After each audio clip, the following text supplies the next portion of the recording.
Welcome back to Hell Garden. यह Battle Through the Heavens novel का episode number 185। अभी मामला चल रहा है एंशिएंट रिमेन्स का, जहाँ पे जियान को सोल बेबी फ्रूट पिछले एपिसोड में मिल गया था। यही जियान का इन एंशिएंट रिमेन्स में आने का टारगेट था, बट यहाँ पे जैसे एक परेशानी खत्म होती है उससे बड़ी प्रॉब्लम सामने आ चुकी है। इस परेशानी का कारण था ड्रैगन फिनिक्स ओरिजिन फ्रूट। खैर इसकी डिटेल्स हमें मालूम पड़ी थी पिछले पार्ट में, आपको उसका लिंक कमेंट सेक्शन में मिल जाएगा। इससे पहले हम रिकैप को शुरू करें, जिन्होंने अभी तक चैनल को सब्सक्राइब नहीं किया है वो नीचे दिए गए लाल बटन को स्मैश कर सकते हैं, सो दैट हमारे ऑसम वीडियोस आपके पास लगातार पहुंचते रहें। चलो अब जान लेते हैं पिछले पार्ट में क्या हुआ था। जब जियान की टोली एंटर करती है एंशिएंट रिमेन्स के एक रूम में, तो उस रूम के अंदर दिखाई देता है उन्हें एक बहुत ही बड़ा फॉरेस्ट। इस फॉरेस्ट में बहुत ही एंशिएंट जड़ी बूटियां थी, बट क्योंकि जियान यहाँ पे सोल बेबी फ्रूट के लिए आया था, वो लोग उसकी तलाश में लग जाते हैं। थोड़ी देर के बाद जियान ने सोल बेबी फ्रूट के ट्री को ढूंढ लिया था, बट उसे गार्ड कर रहा होता है एक ड्रैगन टाइप का बीस्ट। इसकी ब्लड लाइन सेमी ड्रैगन की थी, जिसकी वजह से जिया उसे आसानी से कंट्रोल कर लेती है। इस तरीके से जियान आसानी से सोल बेबी फ्रूट को हासिल कर लेता है। लेकिन जैसे वो फॉरेस्ट से बाहर जाने का सोच रहे थे, जिया को ऐसा लगता है कि जंगल के काफी अंदर से कोई उसे बुला रहा है। ये आवाज उसकी ब्लड लाइन में से आ रही थी। जियान की टोली उसे फॉलो करने का डिसीजन लेती है। कुछ समय के बाद इन्हें मिलता है एक लाइट बैरियर। इस लाइट बैरियर को ओपन करने के लिए जिया यूज करती है अपने ब्लड को। कुछ हैंड सील्स के बाद स्पेस फ्लक्चुएट होता है। जियान की टोली अंदर चली जाती है, लेकिन अंदर जाते ही पूरा पूरा सीन चेंज हो गया था। जहाँ पे बाहर चारों तरफ हरियाली होती है, अंदर लाल रेत और एक स्टोन प्लेटफॉर्म के अलावा कुछ दिखाई नहीं देता। इस जगह पे बहुत ही भयानक सा ऑरा फैला हुआ था, जिसकी वजह से इवन एलीट दूसरों को भी उड़ने में परेशानी होती है। जब जिया जाती है स्टोन प्लेटफॉर्म पे, तो उसे दिखाई दिया था एक छोटा सा फ्रूट। ये फ्रूट एंशिएंट वर्ल्ड ड्रैगन और एंशिएंट हेवन फिनिक्स की ब्लड लाइन से मिलकर बना हुआ था। इसे कहा जाता है ड्रैगन ब्लड फ्रूट। ये जिया के लिए एक्सट्रीमली टेरिफाइंग लेवल का ट्रेजर है। क्या जब तक ये लोग खुशी मना पाते हैं, तब तक हेवन डीमन फिनिक्स क्लैन भी यहाँ पे एंटर कर जाता है। इसमें लेजुनजी का ग्रुप भी शामिल था। अब क्योंकि दोनों पार्टीज के बीच में रिलेशंस पहले से ही खराब है, तो फिर बात आ जाती है फाइट पे। फिर भी ओवरऑल स्ट्रेंथ को देखते हुए जियान की टोली भारी सी पड़ रही थी। तभी एक ब्लैक रोडमैन अपने आप को रिवील करता है। जैसे ये अपना 5 स्टार दोजन का ऑरा रिलीज करता है, पूरा गेम पलट गया था। वो सभी को जियान के ग्रुप का खात्मा करने का ऑर्डर देता है। हमारे इस एपिसोड की शुरुआत यहीं से हो रही है। जब इस बुड्ढे की आवाज जाती है लेजुनजी के ग्रुप के कानों में, उनकी नजरें काफी फियर्स हो जाती हैं। हम देखते हैं जियान को। ग्रेजुअली उसकी आंखों में भी चिलनेस फ्लैश होने लगती है। दूसरी पार्टी में जो ब्लैक रोड डोलमैन है, उसको संभालने में ही सबसे ज्यादा परेशानी होने वाली है। जब तक इस बुड्ढे को संभाल लिया जाता है, बाकियों के बारे में चिंता करने की जरूरत नहीं है। जियान अपने ग्रुप से कहता है उस बुड्ढे को स्काई डीमन पपेट के ऊपर छोड़ो। जैसे उसके मुंह से शब्द बाहर आए थे, वो फटाक से हैंडसील्स को चेंज करना शुरू कर देता है। हम उसकी आईब्रोज में से खतरनाक लेवल की स्पिरिचुअल स्ट्रेंथ को बाहर आते हुए देखते हैं। इस स्पिरिचुअल स्ट्रेंथ के फैलने से वो 10 अर्थ डीमन पपेट अपने पैरों को मूव करना शुरू कर देते हैं। पलक झपकते ही वो आ गए थे उस फॉर्मेशन में, जो कि एंट्रेंस की शुरुआत में दिखाई गई थी। इस तरीके की फॉर्मेशन बहुत ही मिस्टीरियस थी। इसकी हेल्प से जो पपेट सेंटर पे खड़ा होता है, उसे बाकी पपेट्स की स्ट्रेंथ मिल जाती है। अच्छी बात है कि जब जियान इन पपेट्स को कंट्रोल करने की कोशिश कर रहा था, उसे इस फॉर्मेशन का मिस्टीरियस मेथड भी मिल जाता है। इस वजह से इसे इस्तेमाल करते हुए वो पैनिक नहीं करता। जियान चिल्ला के कहता है हाँ, उसका स्काई डीमन पपेट फॉर्मेशन के सेंटर में पहुंच गया था। इमीडिएटली चारों तरफ से सिल्वरी लाइट फ्लैश होती है। सभी पपेट्स की स्ट्रेंथ जाने लगती है स्काई डीमन पपेट की बॉडी में। लेकिन जियान के एक्शंस को देख के उस ब्लैक रोड ओल्ड मैन के एक्सप्रेशंस चेंज हो गए थे। ये मिस्टीरियस फॉर्मेशन कितनी ज्यादा यूनिक है, एंट्रेंस के पास उसने भी इसे विटनेस किया था। वो चिल्ला के कहता है अटैक। ये सुन के लेजुनजी और बाकी के लोग हैवी तरीके से नॉड करते हैं। उनके पैर जमीन पे प्रेस हुए थे। वो लाइटिंग स्पीड से अल्टर की तरफ शूट हो जाते हैं। इस इंस्टेंट के बाद यहाँ पे रंबलिंग साउंड सुनाई देते हैं। जब शांगजन इन सभी का पागलपन देखता है, उसकी आंखें भी लाल हो जाती हैं। वो फ्यूरियस आवाज में चिल्ला के कहता है अगर तुम इस चीज के ऊपर डकैती डालना चाहते हो, तो तुम्हें मेरी डेड बॉडी के ऊपर से गुजरना होगा। जैसे वो अपने पैरों को जमीन पे पटकता है, पूरा ग्राउंड ट्रेम्बल होने लगता है। ये सुन के ग्रेट अर्थ टाइगर ट्राइब का लीडर हंसने लगता है। वो कहता है रूमर्स के हिसाब से ड्रैगन वियर के पास वो एबिलिटी होती है जिससे वो पहाड़ों को डिस्ट्रॉय कर सकते हैं और जमीन को चीर सकते हैं। चलो आज मैं इसे टेस्ट करता हूँ। तुरंत ही उसकी बॉडी ट्रांसफॉर्म हो जाती है रे ऑफ लाइट में, जो कि शांगजान की तरफ शूट हो गई थी। शांगजान का चेहरा भी फिरोशियस हो चुका था। वो अपनी फिस्ट को क्लैंच करके बोलता है देख मैं तेरी खोपड़ी कैसे फोड़ता हूँ। ये कहने के बाद वो किसी रैम्पेजिंग टैंक की तरह उस ग्रेट अर्थ टाइगर ट्राइब के लीडर से जाके टकरा गया था। तुरंत ही हमें एक फ्राइटनिंग विंड्स का तूफान दिखाई देता है। लिटिल फेई डॉक्टर की नजरें भी जाती हैं इस फाइट पे, जो कि वोल्केनो की तरह इरप्ट हुई है। फिर वो देखती है उस लेजुनजी को, जो कि लाइटिंग फ्लैशेस के साथ आगे बढ़ता आ रहा है। शाओ जियान कहती है इस लेजुनजी को तो मैं संभालती हूँ। वो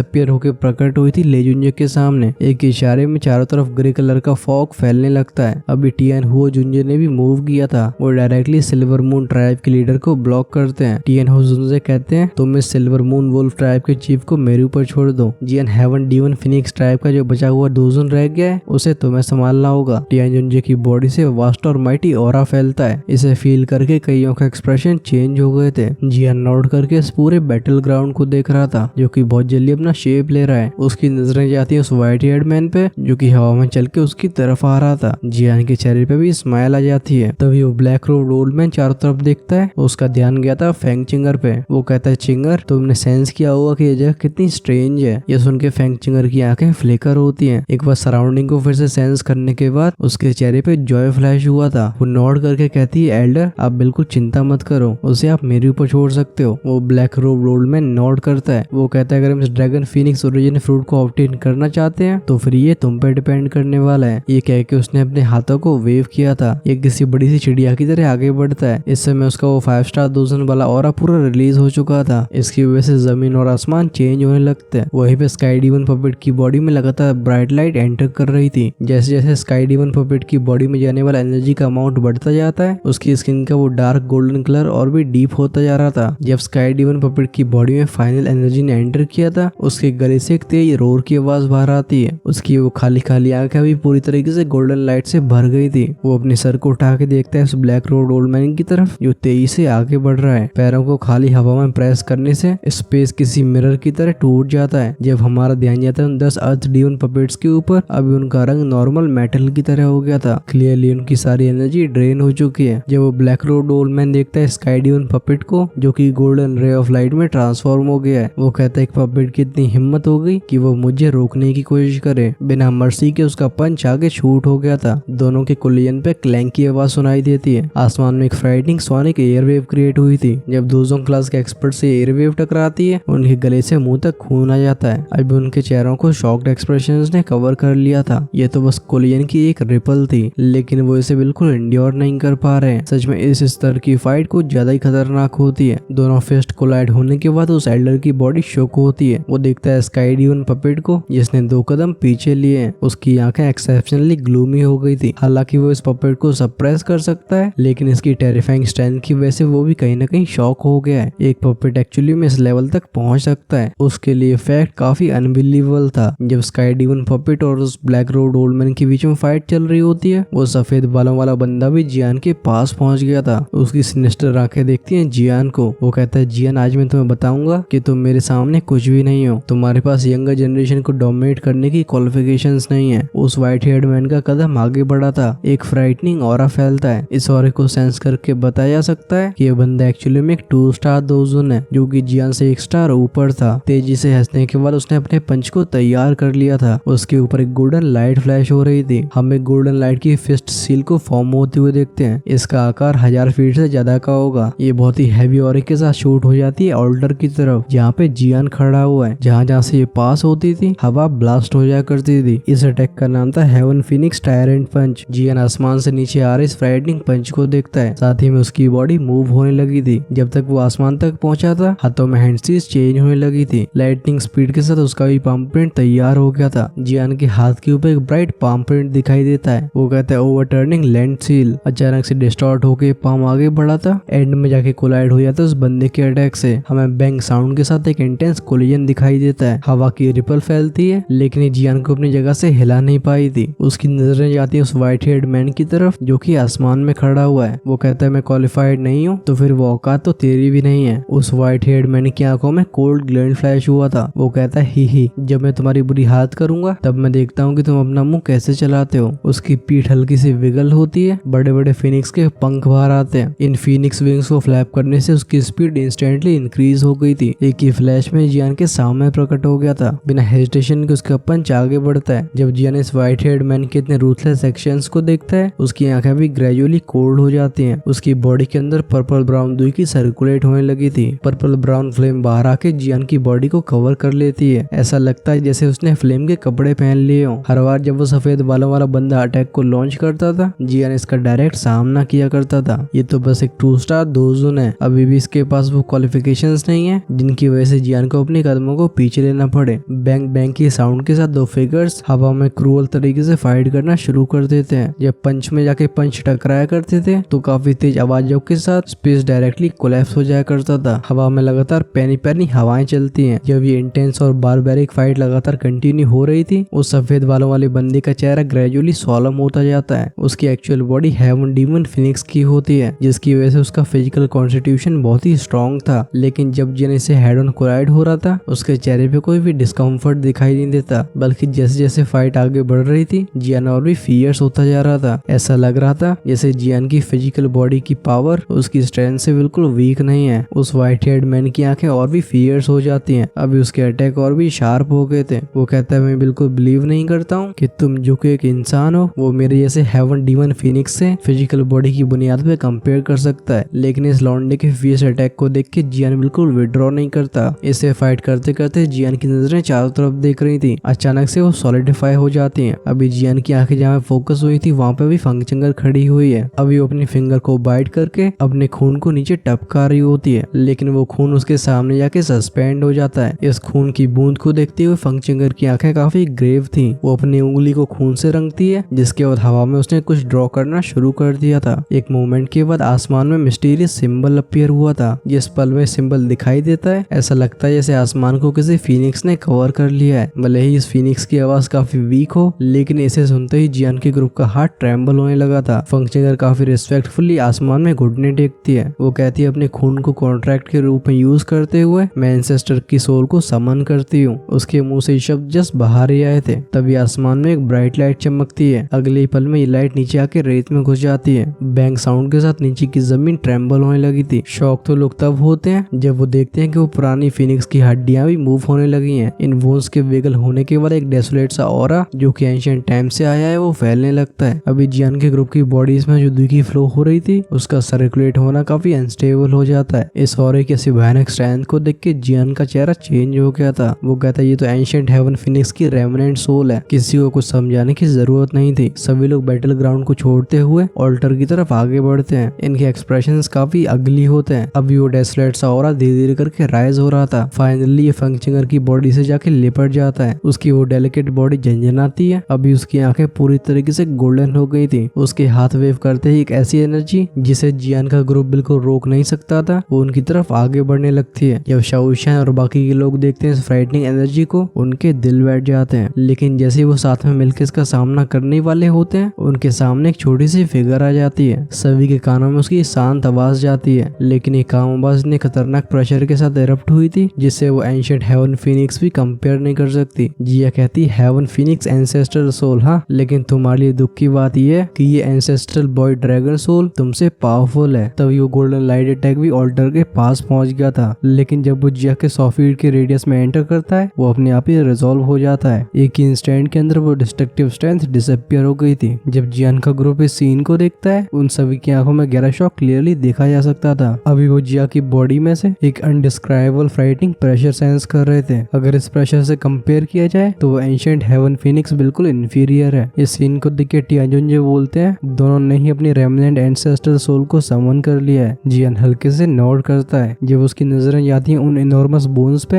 अंदर से उसका हार्ट शेक हो जाता है। अनएक्सपेक्टेड बात है कि एंशिएंट बॉय ड्रैगन और एंशिएंट हेवन फिनिक्स इतने सालों तक डेड होने के बाद भी इतनी फ्राइटनिंग एनर्जी को पोजेस करते हैं। उसके हिसाब से जब ये दोनों जिंदा होंगे, इनकी स्ट्रेंथ कम से कम 2 शैंक की तो जरूर होगी। जिया, जिसने अचानक से अपनी एंसेस्ट्रल सोल को समन कर लिया था, उसे देख के उस ब्लैक रोड ओल्ड मैन की आंखों में शॉक अपीयर होता है। वो कहता है, एंशिएंट व्हाइट ड्रैगन। अभी फाइनली उसे समझ में आया था, क्योंकि जियान का ग्रुप इस बैरियर में एंटर कर पाया है। इस बैरियर को ओपन करने के लिए दोनों क्लैंस में किसी न किसी की जरूरत तो होगी, और अगर हेवन डीमन फिनिक्स टाइप को छोड़ दिया जाए तो सारे मैजिकल बीस्ट वर्ल्ड में जो कि स्पिरिचुअल बैरियर को ओपन कर सकता है, वो अल्टीमेट लेवल का मैजिकल बीस्ट ही होगा, यानी कि एंशिएंट व्हाइट ड्रैगन। लेकिन एंशिएंट व्हाइट ड्रैगन को बहुत ही रेयरली देखा जाता है। इस वजह से इन लोगों को शुरुआत में ऐसा लग रहा था जैसे जिया ने किसी और टैक्टिक का यूज किया है। जिया की अपीयरेंस की वजह से उन्हें समझ में आ गया था कि उसके ग्रुप में एक ट्रू एंशिएंट व्हाइट ड्रैगन छिपा हुआ है। उस ब्लैक रोड ओल्ड मैन की आंखें फ्लिकर होने लगी थी। वो अपनी ग्रुप को देखता है, जिनकी आंखों में काफी पैनिक आ गया था। उस बुड्ढे की फेस मसल्स ट्विच करती हैं। वो डीप आवाज में कहता है, पैनिक मत करो, ये एंशिएंट व्हाइट ड्रैगन अभी भी एक बच्ची है। ये कहने के बाद उस ब्लैक रोड मैन की नजरें जाती हैं फंगचंगर की तरफ। वो कहता है, चिंगर अटैक, एंसेस्ट्रल सोल का यूज करके इसे खत्म खत्म कर दो। जब लेजुनजी का ग्रुप सुनता है कि ये black road old man actually में एक एंशिएंट वॉइड ड्रैगन को मारना चाहता है, उन सभी की बॉडी ट्रेम्बल होने लगी थी, क्योंकि जब भी बात होती है ऐसे मिस्टीरियस एग्जिस्टेंस की, इस दुखी कॉन्टिनेंट में शायद ही ऐसा कोई हो जो कि डर के मारे ना कांपे। अगर एंशिएंट वॉइड ड्रैगन ट्राइब को मालूम पड़ता है कि उनका मेंबर इनके हाथों से मारा गया है, तो फिर इनमें से बर्बाद होने से कोई बच नहीं पाएगा। खैर, जब भी लोग अपने दिलों में पैनिक फील कर रहे थे, आसमान में खड़ी फंगचिंगर कोल्ड एक्सप्रेशन के साथ नोड करती है, क्योंकि अभी उसकी help ancient demon phoenix ancestor soul कर रही है। उसे किसी का भी डर नहीं था। फंगचिंगर अपने हाथ को क्लेंच करती है, उसकी बॉडी में से ब्राइट गोल्डन लाइट बाहर आई थी, जिसके बाद वो अपने पंच को आगे थ्रो कर देती है। ऐसा होने पे आसमान में एक फिनिक्स की चिल्लाने की आवाज आती है। तुरंत एक golden light heaven phoenix form हुई थी। ये अपने बड़े बड़े विंग्स को फ्लैप करती है, जिसकी वजह से पूरा आसमान शेक होने लगा था। सच में इसका ऑरा काफी शॉकिंग होता है। वो दोबारा से अपने पंखों को फड़फड़ा के ऑल्टर की तरफ आगे बढ़ने लगी थी। इसने एक ही बार में पूरे आसमान को कवर कर लिया होता है। इसकी भयानक सी शेडो की वजह से सभी को ऐसा लगता है कि वो बिल्कुल भी रेजिस्ट नहीं कर पाएंगे। ये स्टैंड सच में कुछ ज्यादा ही पावरफुल है। ऐसे फ्राइटनिंग अटैक को फेस करती हुई जिया, जिसकी बॉडी में से लगातार पर्पल ग्लो बाहर आ रहा है, वो 2 कदम आगे लेती है। उसका छोटा सा हाथ जाता है जायंट गोल्डन फिनिक्स की तरफ, जो कि थोड़ी सी दूरी पे थी, जिसके बाद उसने अपने हाथ को क्लेंच कर दिया था। जिस मोमेंट में उसका हाथ क्लेंच हुआ था, जियान का ग्रुप सेंस करता है कि पूरी जगह डिम हो गई है। अगले पल में सामने का स्पेस कोलैप्स होता है। 1000 फीट बड़ा dark black empty hole appear हुआ था। इसके अंदर की डार्कनेस इतनी ज्यादा डीप थी कि इस प्रेशियस स्ट्रेंथ को भी एक ही बार में निगल जाती थी। जिया का ये हाथ ऐसा लगता है जैसे ये बहुत ही बड़ा माउंटेन है। उस कोलैप्स हुए स्पेस में वो गोल्डन फिनिक्स फंस जाती है। वो फिनिक्स अपनी पूरी ताकत लगा के स्ट्रगल कर रही थी। सूरज की तरह लगातार उसमें से ब्राइट गोल्डन लाइट बाहर आती है। गोल्डन फिनिक्स की ऐसी सिचुएशन की वजह से फंगचिंगर का चेहरा भी सफेद हो गया था। उसके मुंह से खून की उल्टी होती है, लेकिन इस खून में हल्का पर्पल रंग होता है। जैसे ही खून उसके मुंह से बाहर आया था, ये चला जाता है सीधा सामने के कोलैप्स स्पेस की तरफ। एक ही फ्लैश में पहुंच जाता है उस गोल्डन फिनिक्स के पास। अचानक से आई हुई इस ब्लड की स्ट्रेंथ से ऐसा लग रहा था जैसे बुझती हुई फ्लेम को और भी फ्यूल मिल गया है। इसकी वजह से गोल्डन फिनिक्स की वो गोल्डन लाइट और भी इंक्रीज होने लगती है। गोल्डन लाइट के ब्राइट होने के बाद वो फिनिक्स अपने विंग्स को फ्लैप करती है। वो उस कोलैप्स हुए स्पेस में से बाहर आके गोल्डन लाइट में ट्रांसफॉर्म होकर शूट हो जाती है ऑल्टर की तरफ। जब जिया देखती है कि गोल्डन फिनिक्स उसके कोलैप्स स्पेस में से बाहर आने की कोशिश कर रही है, उसका छोटा सा हाथ दोबारा आसमान की तरफ गया था। उसके हाथ में से एक लाइट पिलर ट्रांसफॉर्म होता है। ये पर्पल लाइट पिलर डिस्टॉर्ट होने लगा था, जिसके बाद ये ट्रांसफॉर्म हो जाता है एक एनॉर्मस से एंशिएंट वॉइड ड्रैगन में। ये आसमान की तरफ एक बार दहाड़ मार के अपने पंजों के साथ उस गोल्डन फिनिक्स से कोलाइड हो गया था। तुरंत ही ड्रैगन की बॉडी ट्विस्ट होकर बन जाती एक बड़े से पाइथन के जैसी, जिसने गोल्डन फिनिक्स की बॉडी को अच्छे से एंटेंगल कर लिया था। हिंदी में बोले तो जकड़ लिया था। जिया का चेहरा आइसी कोल्ड था। उसका छोटा सा हाथ फैलता है, इमीडिएटली वो उसे वॉलेंटली क्लेंच कर देती है। हमारे कानों में बैंग और क्रैक की साउंड सुनाई दी थी। जब जिया ने अपने हाथ को क्लेंच किया था, उस एंशिएंट वॉइड ड्रैगन की बॉडी शेक होने लगी थी। उसमें से एक ऐसी फ्राइटनिंग फोर्स बाहर आती है जो कि हेवन और अर्थ को एकदम एनाहिलेट कर सकती थी। हम उस गोल्डन फिनिक्स को कई गोल्डन लाइट क्लस्टर्स में बिखरते हुए देखते हैं। जब भी गोल्डन फिनिक्स शैटर हुई थी, फंगचिंगर का चेहरा एकदम गैसली व्हाइट हो जाता है। ग्रग साउंड के साथ उसके मुंह से खून की पिचकारी बाहर आती है। उसकी बॉडी लगातार पीछे गई थी, आंखों से वो गोल्डन लाइट भी गायब हो जाती है। अभी उसके एंसेस्टर सोल का वो ऑरा भी धीरे धीरे करके डिसअपीयर हो रहा था। फंगचिंगर शॉक्ड एक्सप्रेशन के साथ ऊपर देखती है। उसे जिया की वो डेलिकेट छोटी सी बॉडी दिखाई दी थी। वो एंसेस्ट्रल सोल, जिसे एंसेस्ट्रल बुक्स में एकदम इनविंसिबल बोला जाता है, उसकी इस छोटी सी लड़की ने इतनी मिजरेबल हालत कर दी है। फंगचिंगर की आंखों से गोल्डन लाइट को जाते हुए देख उस ब्लैक रोब्ड ओल्ड मैन का दिल भी बैठ जाता है। वो अंदर से काफी कड़वाहट फील करने लगा था। आखिर किसने सोचा था कि जियान के ग्रुप में एक ऐसी एंशिएंट वॉइड ड्रैगन है, और तो और इस लड़की ने जिस एंशिएंट वॉइड ड्रैगन की एंसेस्ट्रल सोल को समन किया था, उसकी हेवन डीमन फिनिक्स टाइप की एंसेस्ट्रल सोल से काफी स्ट्रॉन्ग थी। जब लेजुनजे देखता है कि फंगचिंगर जो कि अभी आसमान में उड़ रही थी, उसकी अगले पल में ही ऐसी हालत हो गई है, वो अंदर से काफी अनईजी फील करने लगता है। लेजुनजे कहता है, एल्डर हुआंग, हमें क्या करना चाहिए? उस ब्लैक क्लोथ मैन की आंखों में लाइट फ्लैश होती है। एक मोमेंट के बाद अपनी दांती मीचते हुए बोलता है, लीव। जब ये बात उस सफेद बालों वाले लड़के के कानों में जाती है, उसका एक्सप्रेशन चेंज हुआ था। वो कहता है, एल्डर हुआंगज़ुआन, वो ड्रैगन फिनिक्स ओरिजिन फ्रूट। अभी उस ब्लैक रोड ओल्ड मैन के एक्सप्रेशन डार्क और सोलम थे। वो डिमांड करते हुए कहता है, तो फिर क्या हुआ? क्या तुम उसे ऑब्टेन कर सकते हो? वो व्हाइट हेड मैन डल था। जियान के ग्रुप की ओवरऑल स्ट्रेंथ उसके ग्रुप से बिल्कुल इंफीरियर नहीं है, और अगर उसमें अब एंशिएंट वॉइड ड्रैगन की एंसेस्ट्रल सोल की पावर को भी ऐड कर दिया जाए, तो फिर उसकी साइड बिल्कुल डिसएडवांटेज में चली गई है। आखिर वो ड्रैगन फिनिक्स ओरिजिन फ्रूट को कैसे स्नैच कर सकते थे?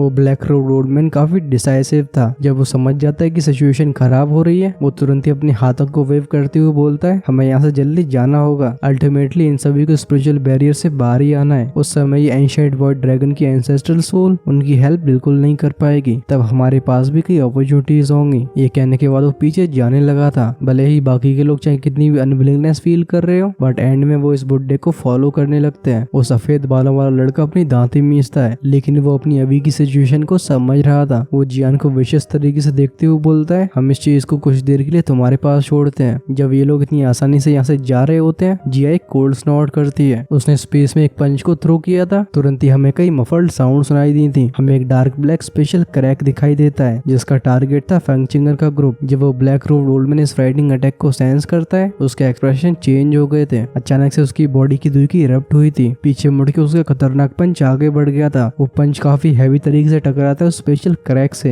ये उसकी तरफ आगे बढ़ रहा था। इस फेरोशियस कोलिजन की वजह से ग्रग साउंड के साथ उस ब्लैक रोड ओल्डमैन का मुंह खून से भर जाता है। उसकी बॉडी लगातार पीछे गई थी। तुरंत ही बीस्ट स्पिरिचुअल बैरियर में क्रैक लाइन अपीयर होती है, जिसने उस बुड्ढे को ऑब्जर्व कर लिया था। जब ये बुड्ढा उस मोमेंटम की हेल्प से अपने आप को स्पिरिचुअल बैरियर से बाहर ले जा रहा था, उसकी वीक सी आवाज ट्रांसमिट होती है फंक्शनर के ग्रुप के कानों में। वो कहता है, जल्दी से बाहर आओ। जब लेजुनजे का ग्रुप देखता है कि वो ब्लैक रोड ओल्डमैन जिया के अटैक को भी नहीं झेल पाया, उनके चेहरे के एक्सप्रेशंस काफी अगली थे। वो पूरी ताकत लगा के इस जगह को छोड़ने की कोशिश करने लगते हैं। उनकी अपीयरेंस काफी मिजरेबल थी। जब जियान का ग्रुप उस ब्लैक रोड ओल्डमैन और इस ग्रुप को कुत्तों की तरह भागते हुए देखता है, उन सभी के चेहरों पे मुस्कान की चमकाने आ जाती हैं। तुरंत ही उनकी शौक से भरी आंखें जाती हैं जिया के ऊपर। ये एंशिएंट वॉइड ड्रैगन सच में बहुत एक्स्ट्राऑर्डिनरी है। सिर्फ एक रेमिनेंट एंसेस्ट्रल सोल इतनी पावर को शो कर सकती है। जब दूसरी पार्टी का लास्ट इंसान यहाँ के बीस्ट स्पिरिचुअल बैरियर से बाहर गया था, जिया की बॉडी ट्रेम्बल होती है। उसके शरीर के ऊपर से वो पर्पल लाइट डिसअपियर हो गई थी। वहीं पे उसका चेहरा एकदम व्हाइट हो जाता है। जब जिया को इस तरीके से जियान देखता है, उसने फटाक से उसे आगे बढ़ के सपोर्ट किया था। वो फटाक से अपनी स्टोर रिंग के अंदर से एक मेडिसिन पिल को बाहर निकालता है, जिसे जिया के मुंह में स्टफ कर दिया गया था। वो पूछता है, क्या तुम ठीक हो? इस मेडिसिनल पिल को सॉल्व करने के बाद जिया का एक्सप्रेशन थोड़ा बेटर हो गया था। वो कहती है, मैं ठीक हूँ। एंसेस्ट्रल सोल की पावर कुछ ज्यादा ही है, मैं इसे लंबे समय तक नहीं संभाल पाऊंगी। वो वीक आवाज में कहती है, अच्छी बात है कि मैंने उस बुड्ढे को इंजर्ड कर दिया है। अब उसकी फाइटिंग स्ट्रेंथ कम से कम 20% से रिड्यूस हो जाएगी। जब हम अगली बार उससे मिल रहे होंगे तो उससे डील करना थोड़ा आसान होगा। ये सुन के जिया ने हल्के से नोट किया था। वो जिया की पीठ को थपथपाते हुए बोलता है, रिलैक्स, अभी भी उस बुड्ढे के पास वो एबिलिटी नहीं है कि वो इस ड्रैगन फिनिक्स ओरिजिन फ्रूट को स्नैच कर सके। लेकिन ये सुन के जिया बिल्कुल खुश नहीं होती। वो कहती है, भले उनके पास अभी वो एबिलिटी ना हो, लेकिन वो गिव अप नहीं करने वाले। इस रिमेन से बाहर जाने के बाद वो अपनी ट्राइब से एक्सपर्ट्स को जरूर समन करेंगे। आई थिंक मुझे भी ये न्यूज अपने क्लाइंट तक पहुंचा देनी चाहिए, चाहे कुछ भी हो जाए, लेकिन ये dragon phoenix origin fruit heaven demon phoenix tribe के हाथों में बिल्कुल नहीं लगना चाहिए। अभी जिया की आवाज काफी ज्यादा सोलम थी। जियान को इस लड़की से मिले इतने साल हो गए, लेकिन उसने इसके चेहरे पे इतनी सीरियसनेस पहली बार देखी है। लगता है ये ड्रैगन फिनिक्स ओरिजिन फ्रूट उसके लिए एक्सट्रीमली इंपॉर्टेंट है। जियान हल्के से नोट करके बोलता है, हाँ तुम सही कह रही हो। अगर एंशिएंट वर्ल्ड ड्रैगन ट्राइब अपने कुछ एक्सपर्ट्स को डिस्पैच करती है, तो फिर इस हेवन डीमन फिनिक्स ट्राइब को आसानी से संभाला जा सकता है। तुम सबसे पहले इस ड्रैगन फिनिक्स ओरिजिन फ्रूट को रखो, क्योंकि अगर दोबारा से कुछ अनएक्सपेक्टेड हो गया तो हमारी परेशानियां और बढ़ जाएंगी। जिया नोट करने के बाद प्लेटफॉर्म की तरफ जाने लगी थी। वहां पहुंचने के बाद वो अपने फिंगर को बाइट करती है। उसके हाथ को खून ने कवर कर लिया था। ऐसा करने के बाद ही वो काफी केयरफुल तरीके से उस ड्रैगन फिनिक्स ओरिजिन फ्रूट को टच करती है। जिया के हाथ ने उस ड्रैगन फिनिक्स ओरिजिन फ्रूट से कांटेक्ट किया ही था। इस फ्रूट में से खतरनाक लेवल का ग्लो इरप्ट होता है। इमीडिएटली वो dragon phoenix origin fruit actually में गोल्डन पर्पल कलर के लिक्विड में ट्रांसफॉर्म हो गया था, जो कि जिया के हाथ में फ्लो कर जाता है। कुछ समय के बाद ये पूरी तरीके से जिया की बॉडी में एंटर कर गया था। जिस मोमेंट में फ्रूट डिसअपियर हुआ था, जिया के हाथ में एक एडिशनल इमेज छप जाती है। ये इमेज थी ड्रैगन फिनिक्स ओरिजिन फ्रूट की। जिया कहती है, इस चीज की एनर्जी बहुत ज्यादा फ्राइटनिंग है, मैं इसे अपनी बॉडी में टेम्पोरेरी सील करके ही रखूंगी। जब मेरा ट्राइब में वापस जाना होगा तब एल्डर्स की हेल्प के साथ ही इससे डील किया जा सकता है। जियान हल्के से हंसने लगता है। वो कहता है, क्योंकि हमने इस चीज को हासिल कर लिया है, आई वंडर क्या हमें वो टीएन क्लास की 2 टेक्निक भी दिखाई देगी। वो इस टीएन क्लास की 2 टेक्निक के बारे में काफी क्यूरियस था। जियान के इन शब्दों को सुन के सभी लोग नोट करते हैं। जिया को dragon phoenix origin fruit already मिल चुका है। अब यहाँ पे और ज्यादा देर तक रहने का कोई मतलब नहीं बनता। जब जियान की बात पे कोई ऑब्जेक्शन नहीं उठाता, उसकी नजरें जाती हैं प्लेन के ऊपर, जहाँ पे एक एंशिएंट वॉइड ड्रैगन और एक एंशिएंट हेवन फिनिक्स की मौत हुई है। उसके पैर प्रेस हुए थे जमीन की तरफ। वो स्पिरिचुअल बैरियर के पास अपीयर होता है। तभी साइड में खड़ी जिया ने अपनी हैंडसीज को चेंज किया था। जियान का ग्रुप स्पिरिचुअल बैरियर से बाहर आ जाता है। हरे भरे फॉरेस्ट में गोल्डन लाइट दिखाई देती है। न जाने कहां से कई फिगर्स अपीयर हुए थे। जिस मोमेंट में वो यहाँ पे पे प्रकट होते हैं। उनकी बॉडी को दुईकी ने कवर करके रखा था। जब वो सेंस करते हैं कि आसपास कोई अनएक्सपेक्टेड चेंज नहीं हुआ, तभी उन्हें रिलैक्स करने का मौका मिला था। इस सीन को देख के जियान भी रिलीफ फील कर रहा था। वो कहता है ये लोग पहले ही भाग चुके हैं, लगता है वो ओल्ड फेलो काफी सीरियसली इंजर्ड है। इस बात पे लिटिल फेट डॉक्टर का ग्रुप भी एग्री करता है। जब वो सभी अपनी सेंसेस को फैलाते हैं, उन्हें कई बैटल्स की आवाजें सुनाई दे रही थी। साथ ही में हम सुनते हैं कई बीस्ट के रोर्स को। लगता है ऐसी सिचुएशन ट्रेजर्स की वजह से क्रिएट हुई है। जियान कहता है चलो हम पहले इस जगह को छोड़ते हैं, यहाँ का कमोशन कुछ ज्यादा ही बड़ा है। बहुत ही जल्दी फॉरेस्ट के डीप रीजन में रहने वाले पावरफुल मैजिकल बीस्ट भी डिस्टर्ब हो जाएंगे। अगर हमें उनसे कहीं उलझना पड़ा तो फिर उनसे डील करना काफी मुश्किल होगा। ये कहने के बाद जियान बिल्कुल हेजिटेट नहीं करता। उसकी बॉडी फ्लैश होती है। वो दोबारा आए हुए रास्ते से वापस जाने लगा था। शाओशियान का ग्रुप उसे फॉलो करता है। उड़ते उड़ते जियान को कई एक्सपर्ट्स मिले थे जो कि यहाँ पे खजाने की तलाश में आए हैं। जब वो सभी जियान के ग्रुप को देखते हैं जो कि वापस लौट रहा है, वो भी काफी सरप्राइज हो गए थे। जब कुछ केयरफुल लोग देखते हैं कि जियान का ग्रुप डीप फॉरेस्ट से बाहर आ रहा है, उनकी आंखें फ्लिकर होने लगी थी। लगता है उन्हें कुछ समझ में आ गया था। लेकिन जिस तरीके की जियान के ग्रुप की लाइनअप है, उनकी लालच से भरे विचार वहीं पे सप्रेस हो जाते हैं। जियान का ग्रुप फुल स्पीड से बाहर जा रहा होता है। ट्रैवलिंग के दौरान भले उसे काफी एक्सपर्ट्स दिखाई दिए हों, लेकिन किसी ने उसे ब्लॉक नहीं किया। करीब 20 मिनट के उड़ने के बाद जियान अपीयर होता है स्टोन डोर के पास, जहाँ से उसने शुरुआत में एंटर किया था। जब उसकी टोली यहाँ तक आई थी, उसे बीच में फंग चिंगर का ग्रुप कहीं नहीं दिखाई देता। लगता है वो लोग बीच में ही कहीं चले गए हैं। इसकी वजह से जियान का ग्रुप काफी रिग्रेट फील करता है। अभी उस ब्लैक रोड ओल्ड मैन की सीरियस इंजरीज की वजह से उनकी पार्टी काफी वीक हो गई है। अगर वो ऐसे मौके का फायदा नहीं उठा पाते तो फिर रिग्रेट होना नॉर्मल है। उस पत्थर के दरवाजे को दोबारा खोलने के बाद जियान की टोली एंशिएंट फॉरेस्ट के बाहर देखती है। वो हल्के से सेंस कर पा रहे थे कि एक्सट्रीमली फियर्स ऑरा धीरे धीरे करके और भी स्ट्रॉन्ग होता जा रहा है। लगता है कुछ अनलकी लोग किसी एक्सट्रीमली पावरफुल एग्जिस्टेंस की टेरिटरी में चले गए हैं। इन अनलकी एक्सपर्ट्स के ऊपर पिटी फील करते हुए जियान का ग्रुप चुपचाप से चला जाता है। वो स्टोन डोर भी बंद हो गया था। उस स्पेशियस कॉरिडोर में बाहर आके सभी देखते हैं उस बंद दरवाजे को, जिसके बाद उनकी नजरें जाती हैं स्पेशियस कॉरिडोर की तरफ। अब ये जगह काफी मैसी लग रही थी। सभी लोग अपने सिर को हिलाते हैं। ये सभी कुछ ज्यादा ही बारबैरिक हरकतें कर रहे हैं। लिटिल फेट डॉक्टर जियान को देख के पूछती है हमें अब कहाँ चलना चाहिए। जियान थोड़ी देर तक सोचता रहता है। वो कहता है चलो हम अंदर की तरफ चलते हैं, असली खजाना तो इस लार्ज हॉल के मिडिल में होगा। ये कहने के बाद वो रास्ते को ढूंढता है, जिसके बाद वो जाने लगता है एक दूसरे कॉरिडोर की तरफ। जियान और बाकी लोगों से फॉलो करते हैं। जब जियान के ग्रुप ने एंशिएंट फॉरेस्ट में एंटर किया होगा, तब इस कॉरिडोर को भी काफी वॉलेंटली सर्च किया गया है। आसपास पूरी तरीके से मैस तो फैला ही हुआ है, बल्कि दोनों तरफ के रूम्स पूरी तरीके से खाली नहीं हो गए, उन्हें अच्छे से खंडर में बदल दिया गया है। इन रूम्स की ऐसी कंडीशन को देख के जियान की टोली को समझ में नहीं आ रहा था कि वो क्या कहे। रास्ते की इतनी खतरनाक डैमेज को देख के जियान के ग्रुप का इंटरेस्ट उन रूम से पूरी तरीके से उड़ गया था। वो अपनी स्पीड को इंक्रीज कर देते हैं, जिससे लार्ज हॉल के मिडिल में जल्दी से पहुंचा जा सके। जाते जाते उन्हें कई लोग मिलते हैं जो कि यहाँ पे ट्रेजर्स की तलाश में आए हैं। लेकिन जिस चीज को देख के जियान स्ट्रेंज फील कर रहा था वो ये थी कि ये सब एक सर्टेन डायरेक्शन में भाग रहे हैं। इस सीन को देख के जियान के ग्रुप के दिमाग में एक थॉट फ्लैश हुआ था। वो एक दूसरों के चेहरों को देख के नोट करते हैं। इन सभी को कई कॉरिडोर्स तक फॉलो करने के बाद जियान के नाक में एक फैमिलियर सैंड गया था। उसके दिमाग में एक थॉट फ्लैश होता है। वो कहता है ये मेडिसिनल पिल्स हैं और तो और ये एक्सट्रीमली रिच मेडिसिनल पिल सैंड है। लगता है वहाँ पे काफी ज्यादा मेडिसिनल पिल्स होंगी, तो उस पिल रूम में सारी की सारी मेडिसिनल पिल्स को स्टोर किया जाता होगा। जब सभी के कानों में सुनाई देता है मेडिसिनल पिल्स, वो अंदर से काफी इंटरेस्टेड हो जाते हैं। इस दुनिया में मेडिसिनल पिल्स हमेशा खतरनाक एलियर को पोजेस करती हैं, और तो जब ये मेडिसिनल पिल्स एक एलीट दोशंग के द्वारा छोड़ी गई हो तो फिर उनका आकर्षण कुछ नेक्स्ट लेवल पे चला जाता है। सभी के एक्सप्रेशंस को देख के जियान को समझ में आ गया था कि ये सभी काफी इंटरेस्टेड हो गए। वो हंस के कहता है हा लेट्स गो। मैं भी इन एंशिएंट मेडिसिनल पिल्स को लेके काफी क्यूरियस हूँ। हम उन एंशिएंट मेडिसिनल पिल्स को देखने की इस अच्छी अपॉर्चुनिटी को मिस नहीं कर सकते। उसके पैर जमीन में प्रेस होते हैं। जियान की टोली की आगे बढ़ने की स्पीड इंक्रीज हो जाती है। कुछ ही देर में कई ग्रुप्स पीछे जाने लगे थे। अभी लिटिल फेट डॉक्टर और बाकी के लोग भी मैक्सिमम स्पीड का यूज करते हैं। इन एंशिएंट मेडिसिनल पिल्स की वजह से ऐसा लगता है जैसे सभी लोग बहुत ही हार्ड वर्किंग हो गए हैं। इस बड़े से हॉल का ये कॉरिडोर किसी भूल भुलैया की तरह था। अच्छी बात है कि जियान मेडिसिनल पिल के सैंड को फॉलो कर रहा है। करीब 10 मिनट तक लगातार ट्रेवल करने के बाद जियान के ग्रुप की स्पीड थोड़ी स्लो होने लगती है। उनके सामने आती है एक बड़ी सी बिल्डिंग, जिसमें से एक एंशिएंट ऑरा फैल रहा होता है। उस बिल्डिंग के ऊपर दो बड़े बड़े मैजेस्टिक शब्द लिखे हुए थे। जियान कहता है पिल हॉल। जब उसकी आंखें नीचे शिफ्ट होती हैं, अब ये पिल हॉल ऑलरेडी ढूंढा जा चुका है। हम ओकेजनली कई फिगर्स को यहाँ पे आते हुए देखते हैं। जियान आगे बढ़ के बोलता है लेट्स गो। सबसे पहले उसने इस बिल्डिंग में एंटर किया था। इस पिल हॉल की पहली स्टोरी काफी ज्यादा मैसी थी। कई ह्यूमन फिगर्स यहाँ पे डकैती डाल रहे होते हैं। इनके एक्शंस काफी गवारों जैसे थे। ओकेजनली मेडिसिनल पिल्स पिल्स की वजह से इनके बीच में इंटेंस बैटल शुरू हो जाया करती थी। जियान फर्स्ट स्टोरी को एक बार ध्यान से देखता है, उसका इंटरेस्ट बिल्कुल नहीं जागा था। हाथ को वेव करते हुए वो चला जाता है पिल हॉल के इंटीरियर की तरफ। जैसे इसे ऊपर जाने वाली सीढ़ियां दिखती हैं, वो सीधा सेकंड स्टोरी की तरफ जाने लगा था। जब सभी सेकंड फ्लोर की तरफ जाने लगते हैं, लिटिल फेरी डॉक्टर का एक्सप्रेशन चेंज होता है। वो कहती है, जियान अगर तुम्हारे पास एंटीटोड है तो तुम सबको दे दो, मैं सेंस कर रही हूँ कि ऊपर हवा में पॉइजन है। लिटिल फेरी डॉक्टर के शब्दों को सुन के जियान का ग्रुप स्टार्टर्ड हो जाता है। जब वो कई गहरी गहरी सांसें लेते हैं, उन्हें समझ में आता है कि यहाँ पे कुछ तो गड़बड़ है। जियान की आंखें चारों तरफ देखती हैं। तुरंत ही उसके ध्यान को आकर्षित किया था कई कॉर्प्सेस ने। वो कहता है, तभी मैं कहूँ कि सेकंड स्टोरी में इतने कम लोग क्यों हैं? लगता है कुछ लोग ऑलरेडी शिकार बन चुके हैं। इन एक्सपर्ट्स की ऐसी हालत को देख के जियान फटाक से अपनी स्टोरिंग को रव करता है। इसमें से कुछ एंटीटोड्स बाहर आए थे, जिसके बाद ये सबको डिस्ट्रीब्यूट कर दिए जाते हैं। जियान कहता है, स्पिल हॉल की 3 स्टोरीज हैं, हम अभी सिर्फ सेकंड स्टोरी पे ही आए हैं। लगता है असली ट्रेजर थर्ड स्टोरी पे होगा, क्योंकि सेकंड स्टोरी की हवाई पॉइजनस है, तो फिर थर्ड स्टोरी भी कुछ शांति भरी नहीं होने वाली। आप सभी को केयरफुल रहना होगा। जियान के रिमाइंडर को सुन के सभी लोग नोट करते हैं। बस शाओशान के चेहरे पे हल्की सी स्माइल आई थी, क्योंकि वो ऑलरेडी वो फुल पॉइजन बॉडी को पोजेस करती है। जिस चीज से उसे सबसे कम डर लगता था वो था पॉइजन। जब ग्रुप सेकंड स्टोरी को अच्छे से सर्च कर लेता है, उन्हें कुछ लोअर ग्रेड की मेडिसिन पिल्स ही दिखाई दी थी। लगता है इनके यहाँ पे आने से पहले एक्सपर्ट्स को हाई लेवल की पिल्स पहले ही मिल चुकी हैं। जब काफी समय तक ढूंढने के बाद उन्हें कुछ भी खास नहीं मिलता, उनके पास गिव अप करने के अलावा कोई विकल्प नहीं बचा रह गया था। एक बार सभी को रिमाइंड करते हुए वो लोग थर्ड स्टोरी के पाथवे को ढूंढते हैं, जिसके बाद ऊपर की तरफ चले जाते हैं। पिल हॉल का थर्ड फ्लोर एक्सट्रीमली स्पेशियस था। आसपास के एरिया में कई अलग अलग साइज के पिल रूम्स होते हैं, चाहे डेकोरेशन हो या फिर हो ग्रैंडनेस। नीचे के दोनों फ्लोर्स इससे बिल्कुल कंपेयर नहीं करे जा सकते। शाओशियन पॉइजन से सबसे सेंसिटिव होती है, इस वजह से जैसे वो यहाँ पे आई थी, वो सेंस करती है कि यहाँ का पॉइजन कुछ ज्यादा ही पोटेंट है। तुरंत ही वो सभी को रिमाइंड करते हुए बोलती है, यहाँ का एयर पॉइजन कुछ ज्यादा ही टेंस है, ये हमारी दुखी को भी इरोड कर सकता है, आप सभी को केयरफुल रहना होगा। ये सुन के सभी नोट करते हैं। जब उनकी नजरें चारों तरफ देखती हैं, उन्हें कई ह्यूमन फिगर्स दिखाई दिए थे। इन सभी की और काफी स्ट्रॉन्ग होते हैं। इनमें से सबसे वीक भी दोजों क्लास पे होता है। अगर वो सच में एबिलिटीज को पोजेस नहीं करते, तो फिर यहाँ पे आने का मतलब मौत को बुलावा देना ही होगा। जियान का ग्रुप जो कि अचानक से यहाँ पे आ गया था, अनडाउटेडली इन्हें सबका ध्यान आकर्षित किया है, लेकिन कोई भी इनके पास में आके बातचीत की शुरुआत नहीं करता। यहाँ पे सभी लोग एकदम अलर्ट मोड में थे। टियान हुजुनजे की आंखें जाती हैं आसपास के पिल रूम्स की तरफ। वो हंस के कहते हैं, आई वंडर क्या इस थर्ड स्टोरी पे लेजेंडरी टियर 9 की मेडिसिन पिल होगी, क्योंकि अगर वो यहाँ पे होती है तो फिर वो तो काफी क्रेजी होगा। जियान स्माइल करता है। वो कहता है, टियर 9 की मेडिसिन पिल का होना पॉसिबल नहीं है। उस टियर की मेडिसिन पिल इवन दोशेंग के लिए भी काफी ज्यादा रेयर है। वो एक रैंडम पिल रूम को ढूंढता है, जिसके बाद उसके अंदर चला गया था। इस रूम का साइज काफी बड़ा होता है, क्योंकि अभी इसके ऊपर औरों ने कब्जा नहीं किया है, तो ये काफी साफ सुथरा लग रहा था। इस जगह को अच्छे से सर्च करने के बाद जियान को एक एंशिएंट फॉर्मूला मिलता है। इसे एक बार केयरफुली देखने के बाद स्टोरिंग में से रख दिया जाता है। अब इस चीज को डिटेल में जानने का समय नहीं है। यहाँ पे इस मेडिसिन फॉर्मूले को छोड़ के एक मेडिसिन पिल की बोतल भी थी, जो कि अभी तक ओपन नहीं करी गई है। लेकिन जिस तरीके की पिल फ्रेग्रेंस में से बाहर आ रही थी, क्लियरली बोतल के अंदर TS7 की मेडिसिन पिल्स है। बस ये पिल्स कैसे इफेक्ट्स को पोजेस करती हैं, इसके बारे में कुछ बताया नहीं गया, और जियान के पास भी ये सब सेंस करने का भी समय नहीं है। इस पिल रूम को अच्छे से सर्च करने के बाद जियान फिर से टारगेट को चेंज करता है। उसने एक के बाद एक 8 पिल रूम्स में एंटर किया था। हालांकि उसे कोई बड़ा सरप्राइज तो नहीं मिलता, लेकिन उसके हाथ खाली भी नहीं रहते हैं। और तो और यहाँ मिलने वाले एंशिएंट मेडिसिनल फॉर्मूले जियान के लिए बहुत सूटेबल होते हैं। उस जैसे एल्केमिस्ट के लिए अगर मेडिसिनल पिल्स और पिल फॉर्मूलों में कंपेयर किया जाए, तो बिना किसी डाउट के पिल फॉर्मूले ज्यादा वैल्यूएबल हैं। जियान का ग्रुप पहुंचता है कॉर्नर में। यहाँ पे एक पिल रूम था। इसके दरवाजे को खोल के जब जियान अंदर का सीन देखता है, उसकी बाहें सिकुड़ जाती हैं। ये पिल रूम बाकी के रूम से काफी नैरो होता है, और तो और देखने से ऐसा लग रहा है जैसे यहाँ पे ऑलरेडी कोई पहले आ चुका है। एक बार अंदर के मामले को देखने के बाद जियान ने इंटरेस्ट खो दिया था। वो बस पीछे मुड़ के जाने वाला होता है, तभी उसके सामने एक व्हाइट फिगर फ्लैश होता है। जब ये व्हाइट फिगर अचानक से अपीयर हुआ था, जियान की टोली स्टार्टल्ड हो जाती है। उसी इंस्टेंट में उनकी बॉडी की दुखी सर्कुलेट होने लगी थी। उनकी आंखें फॉलो करती हैं इस व्हाइट लाइट को। एक्चुअली में एक छोटा सा बीस्ट होता है, जिससे सफेद बालों ने कवर करके रखा है। ये छोटा सा बीस्ट किसी बिल्ली की तरह दिख रहा था, जो कि बहुत मोटा है। इसकी गोलमोल अपीयरेंस की वजह से ये काफी सिंपल और ऑनेस्ट लगता है, लेकिन इसकी बॉडी किसी भी एनर्जी रिपल को रिलीज नहीं कर रही थी। ऐसा लगता है जैसे कोई नॉर्मल सा जानवर है। इसे देख के जियान का ग्रुप फाइनली रिलीफ फील करता है। अब उनके वो टेंस्ड हार्ट भी काफी रिलैक्स हो जाते हैं। इस गोलमोल से बीस्ट को देखने के बाद वो बस पीछे मुड़ के बाहर जाने वाले होते हैं। तभी जियान के दिमाग में एक विचार आता है। वो अंदर ही अंदर कहता है, नहीं नहीं, ये सही नहीं है, ये जगह एंशिएंट रिमेन्स है। आखिर यहाँ पे एक ऐसा क्यूट और फैट मैजिकल बीस्ट कैसे अपीयर हो सकता है जिसमें बिल्कुल एनर्जी फ्लक्चुएशंस ना हो। अपनी भौं से कोड़ के जियान का ध्यान गया था पीछे की तरफ। अब वो इस गोल्ड मटोल क्यूट से बीस्ट को काफी ध्यान से देखने लगा था। एक मोमेंट के बाद जियान के दिमाग में एक बात क्लिक करती है। इस इंस्टेंट में हम क्लियरली देख सकते हैं कि उसकी आंखें कार्टून की तरह अपनी आई सॉकेट से बाहर आ रही हैं। जियान के ऐसे एक्सप्रेशन को देख के लिटिल फीट डॉक्टर और बाकी के लोग स्टार्टल्ड हो गए थे। ये पहली बार है जब वो जियान को इस तरीके से देख रहे हैं, लेकिन इससे पहले शाओशियान और बाकी के लोग अपना मुंह खोल के कुछ पूछ पाते, जियान की आंखें इंस्टेंटली ब्राइट रेड हो जाती हैं। उसके मुंह से कुछ वल्गर वर्ड्स बाहर आए थे। वो कहता है ब्लडी हेल, ये फैले तो एक्चुअली में एक मेडिसिन पिल है। अब इससे पहले हमें पूरे मामले के बारे में मालूम पड़ता, इस चैप्टर का ऑथर ने ये पे खत्म कर दिया है, लेकिन मेरे ख्याल से सही भी है। नेक्स्ट पार्ट में हमें इस पिल बीस्ट के बारे में तो मालूम पड़ेगा ही, साथ ही में जियान अपने काफी पुराने जोड़ीदार से मिलने वाला है। आई गेस कई लोग जान चुके होंगे कि वो कौन है, बट मैं सस्पेंस को भी नहीं तोड़ूंगा। तुम लोग भी ट्राई करना कि स्पॉइलर कमेंट्स में कम फैलाओ, वरना तुम्हारा भाई वॉलेंट हो सकता है। खैर ये वाला एपिसोड आपको कैसा लगा है कमेंट्स में लिख के जरूर बताना। ये भी बताना कि अगले पार्ट के लिए आप कितने ज्यादा एक्साइटेड हो। वीडियो का लाइक टारगेट 8000 लाइक्स का, अगर ये कंप्लीट होता है तो मोस्ट लाइकली नेक्स्ट एपिसोड को आप आज ही देख पाओगे। आई नो हमारा टारगेट जैसे तैसे करके 4000 को भी अप्रोच नहीं कर पा रहा है, लेकिन तुम्हारा भाई तो अपने एफर्ट में बिल्कुल कमी नहीं डाल रहा। हाँ, कभी कभी ऐसा होता है कि जो मानुआ की इमेजेस हम अपने एनिमेशन में यूज करते हैं वो नोवेल की स्टोरी के लिए सफिशिएंट नहीं पड़ती। मतलब ये कि नोवेल की स्टोरी तो एकदम एक्सट्रीमली डिटेल्ड है, वहीं पे जो मानुआ है उसमें कई जगह स्टोरी चेंज तो करी गई है और तो और कई सीन्स मिसिंग भी है। इस वजह से जब उसके सीन्स नोवेल की स्टोरी से मैच नहीं करते तो फिर हमें उन बची हुई इमेजेस से ही काम चलाना पड़ता है। आई होप आप इस चीज को अच्छे से समझ पा रहे होगे। मैं उम्मीद करता हूँ कि आप सभी कोऑपरेट करोगे। चलो हम करते हैं वीडियो को यहीं पे रैप। अगर चैनल को सब्सक्राइब अभी तक नहीं कर पाए हो तो प्लीज नीचे दिए गए रेड बटन को प्रेस कर दो, सो दैट हमारी वीडियोस आपके पास लगातार पहुंच सके। अभी चैनल की मेंबरशिप्स ओपन है, उसे ज्वाइन करके आप मुझे सपोर्ट भी कर सकते हो। लेफ्ट में शो हो रहा होगा आपको पिछला वाला एपिसोड, अगर उसे मिस किया तो फटाफट से क्लिक कर दो। हम मिलते हैं वीडियो के उस पार, तब तक के लिए take care, tata bye bye.